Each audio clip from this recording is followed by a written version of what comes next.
اور حل کیا ہے؟ حل صرف یہ ہے کہ بجٹ سرپلس دے دیں صوبے. سرپلس کا کیا مطلب ہے؟ کہ صوبوں نے جو خرچ کرنا ہے اس سے کم خرچ کریں. جب کم خرچ کریں گے تو وہ پیسے وفاق کے پاس آ جائیں گے. اب آپ بتائیں یہ جگاڑ نہیں ہے تو یہ کیا ہے؟ اسی NFC کے اندر رہتے ہوئے بھی سسٹینیبل سولوشنز بنائے جا سکتے ہیں. مثال کے طور پر جو سب سے بڑی بات ہے کہ جب صوبوں کی ذمہ داری ہے سوشل ویلفیئر، تمام سوشل سیکٹر آپ کا ہے، تو بے نظیر انکم سپورٹ پروگرام بھی صوبوں کا ہونا چاہیے، وہ بھی آپ کا ہے. دوسری بات یہ ہے جو بجلی کی اور گیس کی سبسڈی ہے وہ بھی تو سوشل ویلفیئر کا کام ہے نا. بجلی کی سبسڈی کسی کو غریب کو کیوں دی جاتی ہے؟ ویلفیئر کے لیے دی جاتی ہے. تو وہ وفاق کیوں دے؟ اس کی بھی آپ ذمہ داری اٹھا لیں. پھر جو چوری ہوتی ہے آپ کے ہاں گیس کی، جس میں 7 حکومت شامل ہو جاتی ہے، کبھی صوبائی حکومتیں تعاون نہیں کرتی، پورے ضلع بجلی نہیں دیتے، ضلعوں کے ہیڈ کوارٹر بجلی نہیں دیتے، اور کوئی پولیس واپڈا کے ساتھ تعاون ہی نہیں کرتی. وہاں واپڈا والے جائیں تو مار کھا کے واپس آ جاتے ہیں. تو کیا چوری کو روکنا ان کی ذمہ داری نہیں ہے؟ ڈسٹریبیوشن میں حصہ ڈالنا ان کی ذمہ داری نہیں ہے؟ 1000 ارب روپیہ بجلی کی سبسڈی ہے، سینکڑوں ارب روپے کی بجلی کی چوری ہے. اسی طرح گیس کا ہے. تو مسئلہ تو یہیں پر ہی حل ہو جاتا ہے اگر اسی چیز کو ہی طے کر لیں. اب اس کے جو آگے مزید حل ہے کہ وفاق اپنے خرچے کم کرے، اس پہ وفاق تیار نہیں ہے. وفاق اپنی آمدنی بڑھائے، ٹیکس نیٹ کو بڑھائے، بجائے اس کے کہ جن سے ٹیکس لیا جاتا ہے. یہ جو آپ زیغل صاحب بات کر رہے ہیں، آج ایک رپورٹلی چھپا ہوا بھی رضا ربانی کے حوالے سے کہ یہ جو وفاق اپنے خرچے نہیں کم کر پا رہا، وزارتیں جو ڈیوالو ہونی تھی وہ نہیں کی، اپنے ٹیکس نہیں کلیکٹ کر پا رہا ہے، تو وہ تجویز دیتے ہیں کہ صوبوں کو دے دیں، صوبہ ٹیکس کلیکٹ کرے، اور پھر CCI کے سامنے رکھا جائے کہ وفاق کو جو درکار ہے تو پھر وہ صوبوں کے ذریعے وہاں چلا جائے CCI کے تھرو. یہ کیا قابل عمل ہے؟ دیکھیں رضا ربانی صاحب بھی وہ ارسطو ہیں جن سے ہم بچپن میں جوانی میں بڑے متاثر ہوا کرتے تھے. اب ان کی باتیں سنتے ہیں تو سوچتا ہے دل کہ اب ہنسیں یا روئیں. جو صوبوں کے پاس ٹیکسز ہیں ان کو کتنے صوبے جمع کر رہا ہے؟ دیکھیں کل ٹیکسز کی بات ہوئی. بھارت 18% GDP کا ٹیکس جمع کرتا ہے، جس میں سے 7% اس کے صوبے جمع کرتے ہیں جن کو ریاستیں کہتی ہیں. 11% وہاں پہ وفاق جمع کرتا ہے. پاکستان میں صوبے کتنے جمع کرتے ہیں؟ 1%. تو صوبے کیسے جمع کر لیں گے؟ انہوں نے زراعت کا جو پاکستان کی معیشت کا چوتھائی ہے اس کا کتنا جمع کر لیا ہے؟ GST کے جو سروسز ہیں کس کے کتنے جمع کر لیے ہیں؟ صوبے نہ تو اپنا خرچ کم کرنے کو تیار ہیں، نہ ذمہ داری لینے کو تیار ہیں، نہ ٹیکسز بڑھانے کو تیار ہیں. اس وقت تو بنیادی مسئلہ مرکز سے زیادہ بنیادی مسئلہ صوبے بنے ہوئے ہیں. تو یہ جو بندوبست ہے اس کو عارضی کہوں پھر ابھی فی الحال واپس پھر اسی معاملے پہ بات آئے گی. جی بالکل عارضی ہے. جی جگاڑ ہے، جگاڑ از the word. یہ صرف جگاڑ. وہ تو ہم پرماننٹلی جگاڑیں کر رہے ہیں نا، بٹ ہمیں کیا واقعی شہزاد صاحب میں آپ کی طرف آؤں، کیا یہ مالی سیاسی مفاہمت واقعی NFC اور بڑی ساختی اصلاحات کو ختم کر دے گی، یا محض ایک وقتی بندوبست ہے جو اصل تبدیلیوں کو مزید پیچھے کی طرف دھکیل رہا ہے؟ عائشہ، یہاں ہمارے معاشرے میں جب کسی کے ہاں اولاد پیدا ہوتی ہے، خاص طور پر لڑکیاں، تو جو دعا دی جاتی ہے کہ دعا کریں اللہ اس کے مقدر اچھے کرے. اس میں آپ ایک اور چیز شامل کر لینی چاہیے، وہ یہ ہے کہ جب بھی ہمارے یہاں کوئی ترمیم ہو تو ساتھ اس عوام کے لیے بھی دعا کیا کیجیے کہ اللہ کرے اس عوام کے مقدر اچھے ہو، ورنہ اگے تیرے پاگل اچھی. اب سلسلہ یوں ہے کہ اس کا اصل میں جو ٹائٹل اور آپ نے بڑا خوب کہا کہ پاکستان پیپلز پارٹی نے پھر سے 18ویں ترمیم کو بچا لیا. کمال نہیں ہے کہ انہوں نے 18ویں ترمیم پھر سے بچا لی. پھر وہ صحیح کہتے ہیں نا، سرداری صاحب سے سیاست سیکھی ہے. ہاں بالکل صحیح کہتے ہیں. اور سانپ بھی مر جائے لاٹھی بھی نہ ٹوٹے. لاٹھی ویسی کی ویسی پڑی رہی، سانپ مر گیا. اچھا اب یہ ہے کہ یہ کب تک قائم رہتا ہے، یہ تو اب زرداری صاحب کی عمر کے ساتھ اللہ ان کی عمر دراز کرے. لیکن یہ ہے تو صحیح، یہ معاشرہ ایسا ہے ہمارا جہاں پہ ہر ایک کی کوئی نہ کوئی ضد ہے. آپ کو پتہ ہے یہ میری ضد ہے، فلانا میری ضد ہے. تو یہ جو 18ویں ترمیم ہے یہ پاکستان پیپلز پارٹی کی ضد ہے. اب سوال یہ پیدا ہوتا ہے کہ جہاں سب کی ضدیں ہیں، PMLN سے پوچھا جائے کہ یار تمہاری ضد کیا ہے؟ تم بھی تو آخر اسی اسمبلی میں بیٹھے ہو، تم بھی تو اس حکومت کا حصہ ہو، آپ کی تو حکومت ہے، آپ کی بھی تو کوئی ضد ہوگی نا. یعنی روزانہ ہمیں آ کے وزیر جو ہیں انٹرویو میں ٹیلی ویژن چینلز پہ بیٹھ کے ہی بتاتے ہیں کہ 18ویں ترمیم نے یہ نقصان کیا، یہ کیا، یہ کیا، یہ کیا. اور کتنا آسان ہے کہ 1200 ارب کے لیے زرداری صاحب کے پاس بیٹھ کے 1200 ارب لیے، جیب میں ڈالے اور کہا کہ بالکل ٹھیک ہے 18ویں ترمیم کو ہم. اور یہ وہ وزیر ہیں جو بتاتے رہے کہ فیصلہ ہو گیا ہے کہ NFC فارمولے میں تبدیلی ہونی ہے، یہ وہ بتاتے رہے ہمیں. ہاں مجھے آپ کی آواز صاف نہیں آ رہی، لیکن کہنے کا مطلب ہے یہ وہ چیزیں ہیں جو کہ اگر آپ کراچی کے سیٹھوں سے مل لیں اور اس کے بعد جو ہمارے زمیندار بڑے بڑے زمیندار ہیں جن کے رقبے ہیں بہت بڑے بڑے، ان سے مل لیں تو ان سے مل کے یہ چندہ 1200 ارب ہو جاتا ہے. تو 18ویں ترمیم کا نہ ذکر ہوگا، نہ ایف سی ایوارڈ کا ذکر ہوگا، نہ بی اے ایس پی کا ذکر ہوگا، آپ کو آرام سے ہر سال 1200 ارب مل سکتا ہے. یہ تو بات ہی کوئی نہیں 1200 ارب کی. میرا خیال ہے یہ تو حکومت کے اندر سے بھی 1200 ارب نکل سکتے تھے. خام اتنا بڑا پنگا لے لیا. لیکن سوال وہی ہے بار بار کہ پی ایم ایل این کی کیا ضد ہے اور کوئی ضد ہے بھی یا نہیں. یعنی وہ بھی تو کسی کے نمائندے ہیں نا. 18ویں ترمیم کے بارے میں انہوں نے بھی تو آواز اٹھائی ہے نا. 18ویں ترمیم کے بارے میں باقی ممبران جو ہیں اسمبلی میں بیٹھے ہیں وہ بھی تو آواز اٹھاتے ہیں نا. تو ان کی آواز میں دم کیوں نہیں ہے؟ یہ 1200 ارب پہ کیوں ان کی آواز ختم ہو جاتی ہے، بند ہو جاتی ہے؟ تو یہ مسائل ہیں جو کہ ہمارے میرے خیال میں اس سے بڑا مسئلہ میری نظر میں آپ کے ہاں اور کچھ نہیں ہے جو سب کے سامنے ہے. بندوبست کر دیا گیا ہے، اس نظام کے نیچے ایک اور بندوبست ہو گیا ہے، اور اس بندوبست کے ساتھ جو آپ کا ریفارم کا نظام تھا جو آپ نے بہتری لے کے آنی تھی. دیکھیے آئین کیا ہے، جب کہتے ہیں نا ذوالفقار علی بھٹو صاحب بے شک انہوں نے آئین بنایا، بے شک 1956 کا آئین تھا، اس کو تھوڑا سا ریگرگیٹیٹ کر کے اس کو دوبارہ بنا کے ایک بائی کیمرل بنا کے اس کو پیش کر دیا. ان کے اپنے دور میں 7 ترامیم ہوئی. جب انہوں نے آئین پاس کیا اس کے with in the next 3 years انہوں نے 7 ترمیمیں 4 سال میں کر دی. تو کہنے کا مطلب یہ ہے کہ یہ کوئی ترمیم کرنا کوئی اتنا بڑا مسئلہ نہیں ہے. ترمیموں میں بھی ترامیم ہوتی ہیں. یہ آئین ایک وقت کی ضرورت کو ایڈریس کرتا ہے. جو معاملات ہوتے ہیں اپنے ملک کو گورننس بہتر کرنے کے لیے لے کے چلنا ہے. جب آپ ریئلائز کرتے ہو جو ہم سوچ رہے تھے ایسا ہوا نہیں، یہ کام ایسا ہو نہیں پا رہا، صوبوں میں اتنی سخت نہیں ہے، صوبوں میں نظام نہیں ہے، یہ کر نہیں پا رہے، تو پھر اس کو تبدیل کرنا لازم ہوتا ہے. آفٹر آل آئین تو بنا ہے نا اشرافیہ کے لیے، حکومتوں کے لیے نہیں، عوام کے لیے. اور اگر عوام کو ان کی مرضی کی چیزیں نہیں مل رہی، گورننس نہیں مل رہی، سروسز نہیں مل رہی، ان کے کام نہیں ہو رہے، ان کی زندگی میں آسانی نہیں ہے، تو پھر یہ کس کام کے آئین اور کس کام کے پارلیمنٹ اور کس کام کے حکومتیں اور یہ سارا کچھ نظام. میرا خیال ہے کہ یہ ٹورڈز دی جسے کہتے ہیں نا کہ اپنے اینڈ کی طرف آہستہ آہستہ نظام آہستہ آہستہ جا رہا ہے.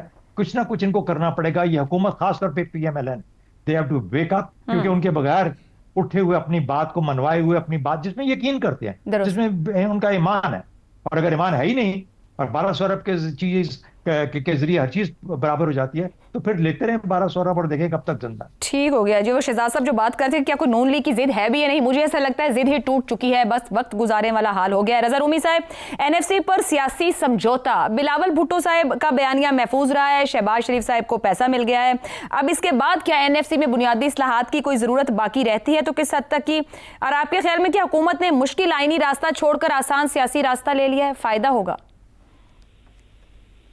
جی دیکھیے واقعہ اس طرح سے ہے کہ بجٹ کو پاس ہونا ہے اور بجٹ میں جو تاخیر ہو رہی ہے اس کے لیے یہ حل نکالا گیا ہے تو یہ ایڈ ہاک میجر، لیکن پاکستان میں آپ کو معلوم ہی ہے کہ ایڈ ہاک طریقوں سے ہی کام ہوتا ہے. تو ایک لحاظ سے این ایف سی کو تو دیکھنا پڑے گا، اور یہ معاملات جو بڑے پیچیدہ ہیں ان کو آگے آنے والے مہینوں میں ان کے اوپر دوبارہ گفتگو ہوگی، ڈائلاگ ہوگا. لیکن فی الحال کے لیے اس رستے کے علاوہ کوئی رستہ نہیں تھا موجود فیڈرل گورنمنٹ کے لیے بھی، کیونکہ ان کو بھی جو مسائل کی ضرورت تھی وہ مل گئے صوبوں سے اور ایک طرح کا سمجھوتا ہو گیا ہے. دیکھیے آپ نے این ایف سی میں اصلاحات کی بات کی ہے، یہ اصلاحات نہیں ضروری ہوتی. این ایف سی بیسکلی ایک جسے کہنا چاہیے ایک کانٹریکٹ ہوتا ہے صوبوں اور مرکز کے درمیان.